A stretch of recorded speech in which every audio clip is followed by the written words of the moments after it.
Hello friends and welcome to Medprocheck medical lectures. तर मित्रांनो, आज आपण आपल्या 6 नंबरच्या टेस्टमध्ये काही नवीन इम्पॉर्टंट एमसीक्यू आहेत तर ते डिस्कस करणार आहे. ओके. ऑलरेडी आपण भरपूर एमसीक्यू आहेत तर ते डिस्कस केलेले आहेत. आय थिंक आपल्या 5 टेस्ट ज्या आहेत तर त्या कंप्लीट करून झालेल्या आहेत आणि 5 टेस्टमध्ये प्रत्येक टेस्टमध्ये आपण 30 क्वेश्चन म्हणजे जवळपास आपण 150 एमसीक्यू जे आहेत तर ते डिस्कस केलेले आहेत आपल्या नर्सिंग ॲप्टिट्यूडचे. ओके. तर आज आपली 6 नंबरची टेस्ट आहे. याच्यामध्ये पण अजून काही नवीन इंटरेस्टिंग जे एमसीक्यू आहेत तर ते आपण बघणार आहे. तर मी तुम्हाला ऑलरेडी सांगितलं होतं की आपण काय करतोय की प्रत्येक एमसीक्यूची जी आपली जी सीरीज आहे तर प्रत्येक व्हिडिओमध्ये आपण काही स्टुडंटला क्वेश्चन विचारतोय आणि जे पण स्टुडंट्स चांगले आन्सर देतील तर त्यांना आपण आपलं जे पी-वाय-क्यू पेपर आहे तर ते त्यांना सॉल्व्ह करायला देतो. ओके. तर आपलं जे 5 नंबरचं जे लेक्चर होतं बघा मित्रांनो, तर 5 नंबरच्या लेक्चरमध्ये ही जी स्टुडंट आहे ओके मानसी नावाची, तर या स्टुडंटने सर्व जे आहेत तर ते सर्व क्वेशनचे आन्सर्स प्रॉपरली दिलेले आहेत. इथे तुम्ही बघू शकता. ओके. सर्व तिचे रिप्लाय आहेत व्हिडिओला. ओके. तर आय थिंक मानसी नाव आहे त्या स्टुडंटचं. ओके. तर तिने सर्व आन्सर्स प्रॉपरली दिलेले आहेत. तर आपण तिला पूर्ण एक जे पी-वाय-क्यू पेपर होता, तर तो आपण शिफ्ट 1चा पी-वाय-क्यू पेपर दिलेला आहे. ओके. तर तुम्हाला पण जर असा पी-वाय-क्यू पेपर जर सॉल्व्ह करण्यासाठी जर लागत असेल, तर तुम्हाला काय करायचंय, जे पण क्वेशन्स मी आपल्या ह्या व्हिडिओमध्ये आस्क करेल, तर तुम्हाला त्याचे प्रॉपरली आन्सर द्यायचे. ओके. तर आपला पहिला एमसीक्यू काय बघा. The unique characteristics of the nursing profession is dash. Okay. नर्सिंग प्रोफेशनचं जे युनिक कॅरेक्टरिस्टिक्स आहे, तर खालीलपैकी कोणतं आहे? एज्युकेशन, केअरिंग, ऑटोनॉमी आणि थिअरी. ओके. तर हे 4 ऑप्शन्स दिलेले आहेत. तर आपण ॲज अ नर्स म्हणून आपलं काम काय आहे? तर ते तुम्हाला विचारलं. ओके. तर पेशंटची केअर करणं हे आपलं काम आहे. ओके. केअरिंग. एकदम ईझी एमसीक्यू आहे. वाचला तरी तुम्हाला याचे आन्सर जे आहे, तर ते समजणार आहे. Okay. The unique characteristics of the nursing profession is caring. त्यानंतर मित्रांनो, आता याच्यावरती तुम्हाला होमवर्कसाठी एमसीक्यू असा आहे, की नर्सिंग प्रोफेशनबद्दल थोडी इन्फॉर्मेशन तुम्हाला काढायची. नर्सिंग प्रोफेशन कोणी चालू केलं आणि कोणत्या इयरमध्ये नर्सिंगचं जे पहिलं नर्सिंगचं जे बीएससी नर्सिंगचं कॉलेज आहे, तर ते कुठे चालू झालं आणि कोणतं कॉलेजचं नाव होतं. तर एवढ्या 2-3 गोष्टी तुम्हाला सर्च करून सांगायच्या आहेत. कारण की पहिलं नर्सिंग कॉलेज कोणतं आहे याच्यावरती क्वेशन्स येण्याचे खूप जास्त चान्सेस आहेत. नर्सिंग प्रोफेशन कोणी चालू केलं त्यांचं नाव तुम्हाला माहिती आहे. ओके. तर त्याच्यावरती पण तुम्हाला क्वेशन्स विचारला जाऊ शकतो.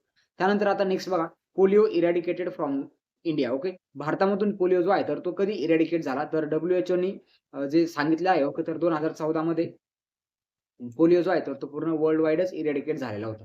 ओके. त्यानंतर नेक्स्ट बघा pulse polio programme launching. Okay. Pulse polio programme जो आहे तर तो आपल्या भारतामध्ये कधी लॉन्च झाला तर तो 1995 मध्ये हा जो पल्स पोलिओ प्रोग्राम आहे तर तो बेसिकली लॉन्च झालेला आहे. आता याच्यामध्ये जो इम्पोर्टंट क्वेशन आहे ओके तर पोलिओवर तुम्हाला कोणते क्वेशन्स विचारले जातात तर त्याच्याबद्दल आपण थोडं डिस्कस करू. त्याचे आन्सर्स तुम्हाला व्हिडिओच्या डिस्क्रिप्शनमध्ये आपल्या कमेंट बॉक्समध्ये द्यायचे. तर हा जो आजार आहे, तर पोलिओवरती क्वेशन जर बघितलं तर याच्या व्हॅक्सिनवरती तुम्हाला मित्रांनो क्वेशन विचारले जाऊ शकतात. तर याच्या 2 टाइपच्या व्हॅक्सिन असतात. एक असते ओरल आणि एक असते इंट्रामस्क्युलर. ओके. तर तिला आपण पॅरेंटल व्हॅक्सिन असं पण म्हणतो. तर ओरल व्हॅक्सिन आणि इंट्रापॅरेंटल व्हॅक्सिन.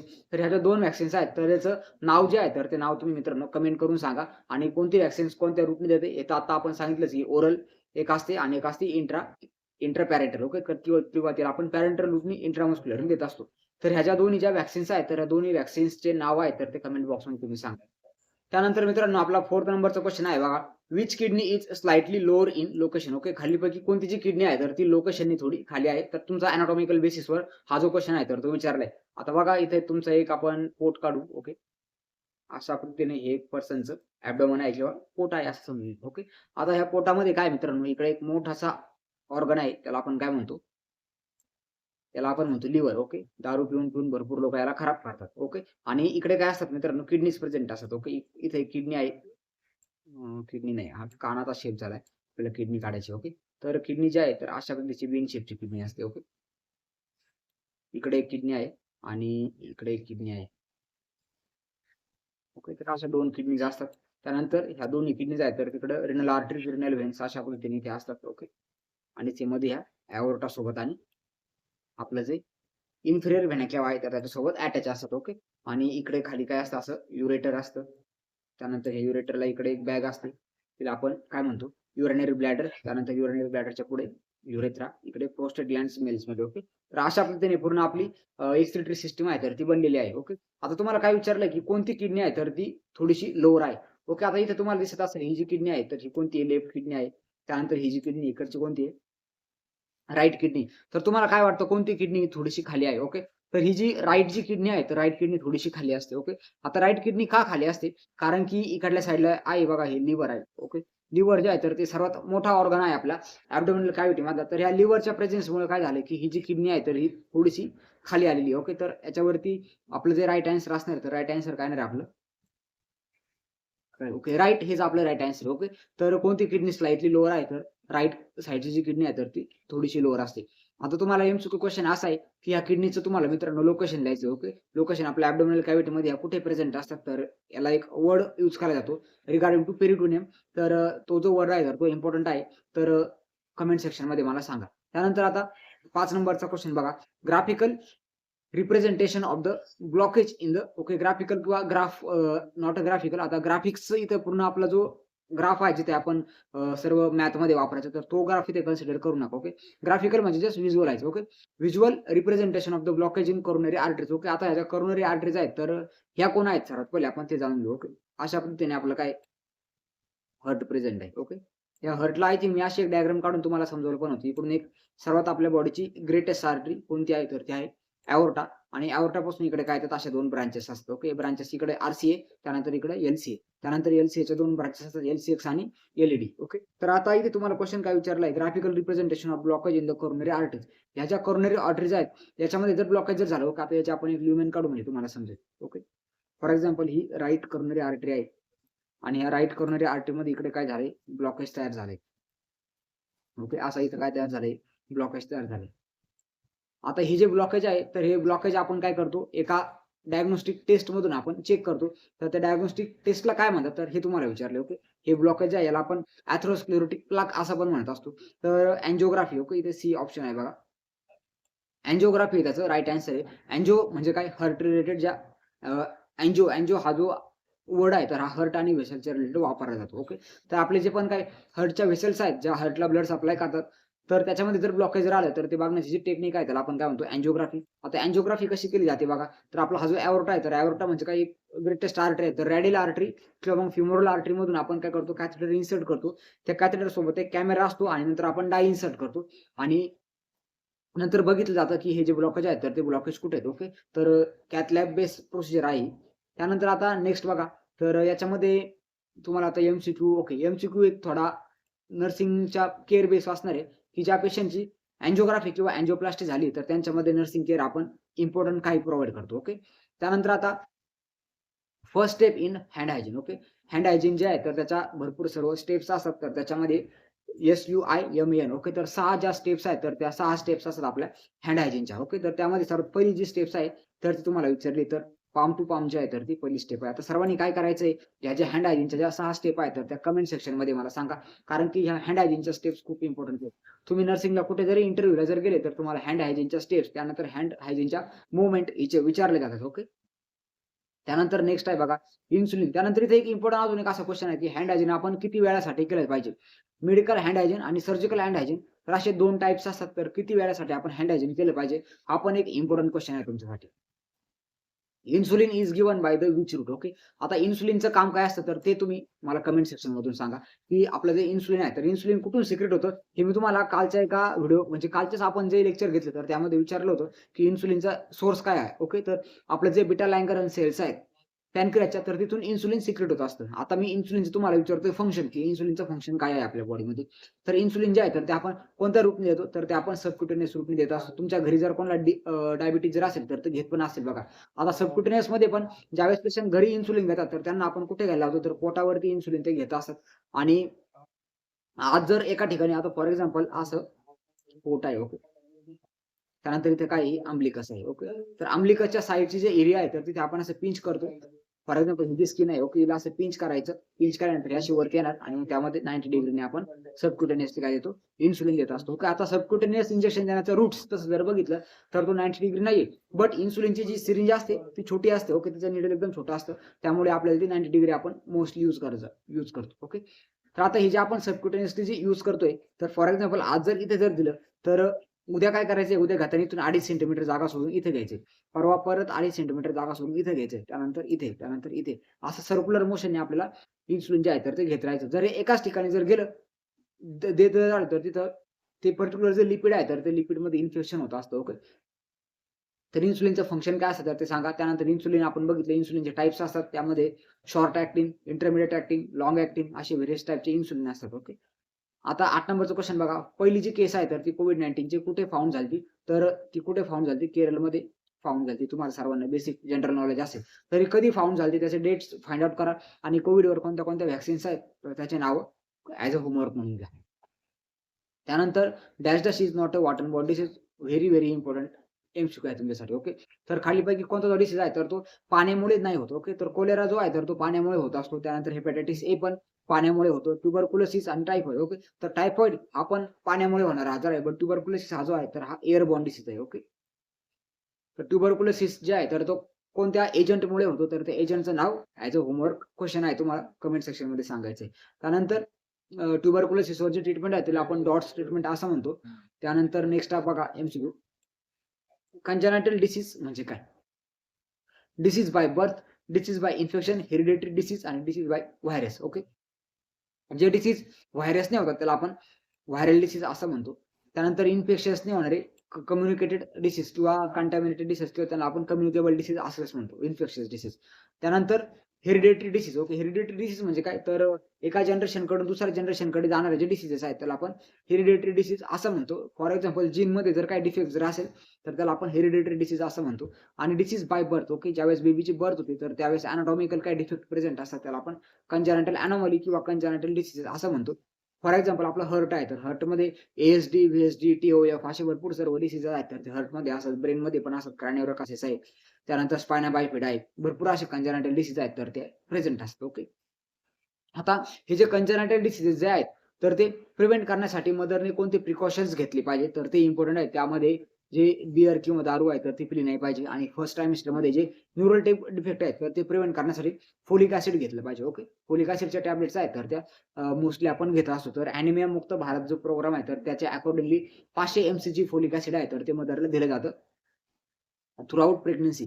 आणि आता लेटेस्टमध्ये ज्या मदरला प्लॅन करायचा आहे प्रेग्नन्सी पुढच्या 2-3 महिन्यामध्ये तर त्यांनी प्लॅनिंगच्या पहिलेच 1-2 महिन्या आधीच फोलिक ॲसिड आहे तर ते सुरू करा. ओके. फोलिक ॲसिडचा डोस देण्यात ठेवायचा आहे. 500 mcg बाय ॲनिमिया मुक्त भारत प्रोग्राम आणि इन जनरल जर बघितलं तर तो 400 mcg डोस आहे. ओके. बट तुम्हाला जर AMB जर तिथे दिलेला असेल ॲनिमिया मुक्त भारत तर तिथे काय नाही तुमचं 500 mcg हा जो डोस आहे तर तो असणार आहे. आणि आयर्नचा डोस याच्यामध्ये 60 mg असतो. त्यानंतर 11 नंबरचा क्वेश्चन बघा. Patient x have irregular heartbeat. एक तुमचा पेशंट आहे आणि त्याला इरेग्युलर हार्टबीट आहे. तर इरेग्युलर हार्टबीटला आपण काय म्हणतो? Okay. Cardiac instability, arrhythmia, ventricular failure आणि ॲपनिया. ओके. तर ॲपनिया म्हणजे काय? तर ब्रीथिंग कॅसेशन, त्यानंतर व्हेंट्रिक्युलर फेल्युअर नाही. अरिथमिया. ओके. अरिथमिया म्हणजे काय? की आपले जे बीट्स आहेत तर ते कमी जास्त होणे, फ्लक्च्युएट होणे. आता अरिथमियामध्ये पण 2 टाइप येतात. एक तर ब्रॅडिकार्डिया, एक तर टॅकिकार्डिया. ओके.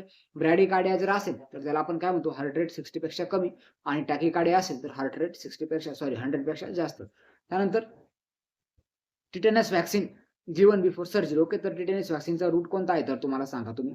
तर आपण सर्जरीच्या पहिले टिटेनस व्हॅक्सिन पेशंटला देत असतो.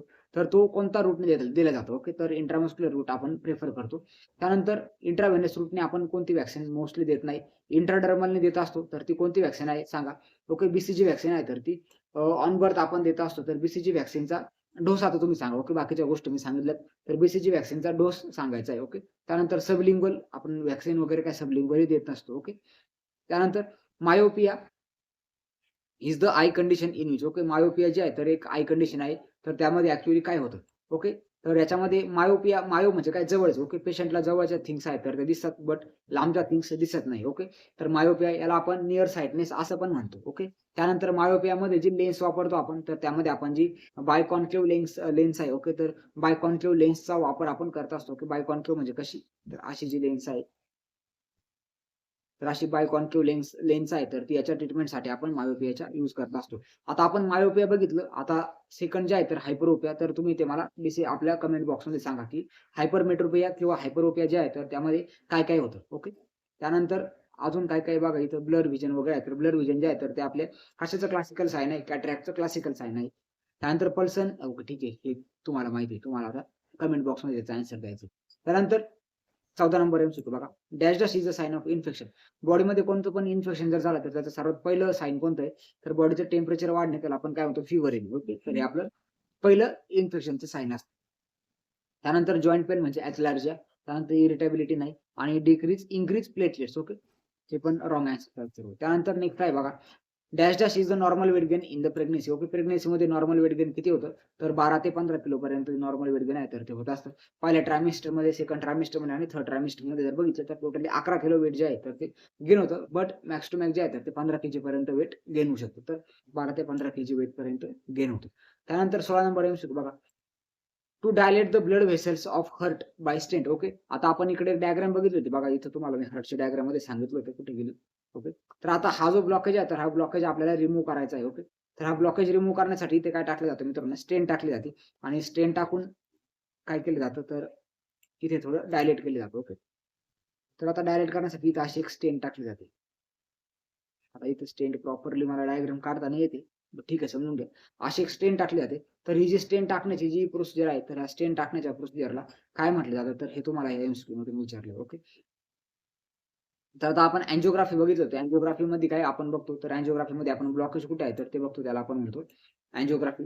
त्यानंतर आता कोरोप्लास्टी आणि सीएबीची हे डिफरंट कंडिशन आहेत. ओके, कोरोप्लास्टी नावाची काय सर्जरी वगैरे काही नसते. त्यानंतर अँजिओप्लास्टी आहे बघा. ओके, अँजिओप्लास्टी त्याचा राईट आन्सर. अँजिओप्लास्टीमध्ये आपण काय करतो की ह्याच्या ब्लड व्हेसल्स आहेत तर याच्यामध्ये जे ब्लॉकेज झाले तर ते ब्लॉकेज काढण्यासाठी आपण एक स्टेंट यूज करतो, त्याला आपण अँजिओप्लास्टी असं म्हणतो. त्यानंतर कोरोप्लास्टी असं काहीच नाही. ओके, त्यानंतर सीएबीचा लॉंग फॉर्म मला आन्सर मधून आपल्या कमेंट बॉक्समध्ये सांगा आणि सीएबीजी साठी कोणत्या व्हेसल्स मेनली वापरले जातात तर त्याचे पण नाव माहिती असेल तर सांगू शकता. त्यानंतर नेक्स्ट आहे बघा, special protective covering around the lungs. Okay, लंगच्या अराउंड जी कव्हरिंग आहे त्याला आपण काय म्हणतो, प्लुरा असं म्हणतो. प्लुराचे दोन टाईप असतात, एक असतं पॅराटल प्लुरा आणि एक असतं विसरल प्लुरा. दोन्हीमध्ये थोडंसं फ्लुइड प्रेझेंट असतं 15 ते 20 ml. ओके, त्यानंतर हे जे फ्लुइड जर वाढलं तर त्याला आपण काय म्हणतो, तर त्याला आपण मित्रांनो एक कंडिशन आहे, मेडिकल कंडिशन. ओके, न्यूमोथॉरॅक्स, हिमोथॉरॅक्स, त्यानंतर कायलोथॉरॅक्स आणि पायोथॉरॅक्स. ओके, तर असे व्हेरियस टाइप्स आहेत. ओके, तर त्याच्यामध्ये जर वॉटर जर प्रेझेंट असेल तर त्याला एक डिसीज कंडिशनला नाव आहे. ओके, तर ते कंडिशनचं मला नाव सांगा. ओके, एअर जर प्रेझेंट असेल तर त्याला आपण न्यूमोथॉरॅक्स असं म्हणतो आणि ओके ठीक आहे. वॉटर जर प्रेझेंट असेल तर त्याला आपण काय म्हणतो मित्रांनो, तर त्याला आपण प्लुरल इफ्युजन असं आपण म्हणत असतो. ओके, त्यानंतर पेरिटोनियम हे आपले कशाचे अराउंड कव्हरिंग असते, आपले जे ॲब्डोमिनल ऑर्गन्स आहेत त्या अराउंड जे कव्हरिंग आहे त्याला आपण पेरिटोनियम म्हणतो. त्यानंतर मेनिंजिसचे कोणते कोणते 3 लेयर असतात तर ते कमेंट सेक्शन मध्ये सांगायचे आहे तुम्ही. त्यानंतर पेरिकार्डियम जे आहे तर मेनिंजिस आपल्या ब्रेन आणि स्पायनल कॉर्डच्या अराउंड असतं आणि पेरिकार्डियम आपल्या हार्टच्या अराउंड असतं. त्यानंतर dash dash is the organ that temporarily store the food. Okay, आपण जे फूड खातोय तर ते टेम्पररली कशामध्ये स्टोअर करून ठेवलं जातं तर आपलं जे स्टमक आहे तर स्टमक मध्ये फूड स्टोअर करून ठेवलं जातं. अशा पद्धतीने आपलं काय इसोफेगस. त्यानंतर इसोफेगसच्या थोडं लॉंग आपण इसोफेगस काढू. ओके, हे झालं आपलं इसोफेगस. त्यानंतर इसोफेगसच्या खाली असं एक पाऊच लाईक जो ऑर्गन आहे याला आपण काय म्हणतो, स्टमक. या स्टमकला आपल्या जीआयटी सिस्टमचं सर्वात वाईड ऑर्गन पण म्हटलं जातं. स्टमक मध्ये एचसीएल प्रेझेंट असतं. त्यानंतर इकडे काय पहिला जो पार्ट असतो आपला इंटेस्टाईनचा त्याला आपण काय म्हणतो, स्मॉल इंटेस्टाईनचा पहिला पार्ट ड्युडेनम. त्यानंतर ड्युडेनममध्ये नंतर हा जो पार्ट आहे याला आपण काय म्हणतो, जेजुनम.